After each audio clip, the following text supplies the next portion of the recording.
NIOSH and OSHA, they set forth specific exposure limits. For silica and silica dust, which is really just very finely crushed sand, the exposure limit is a teaspoon.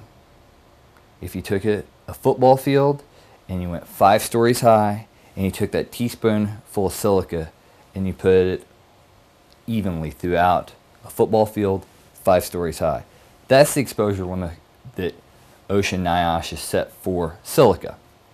So if you're working and your workplace environment has placed you in a position where you're going to be above, exposed to silica above that exposure limit, you're required to have mandatory respiratory protection. And most employers, being good employers and want to be safe employers and be compliant with federal and state law, they do that. And your employer doesn't manufacture respirators or masks. They only know what's safe because they've been told it's safe and it's been approved by the federal government for the exposure in which you may be positioned.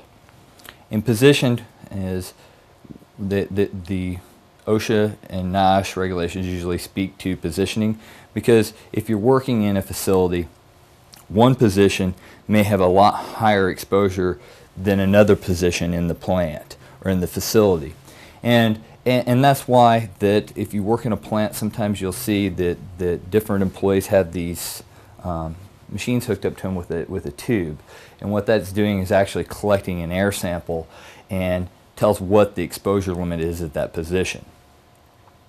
So that's what your employer does to determine what the exposure is going to be at your position. So if they know that you're above the exposure limit at your position, they require that you do mandatory respiratory protection, which is going to be a respirator, either a full face supplied air or a full face with dual cartridges, or you're going to have just a regular mask.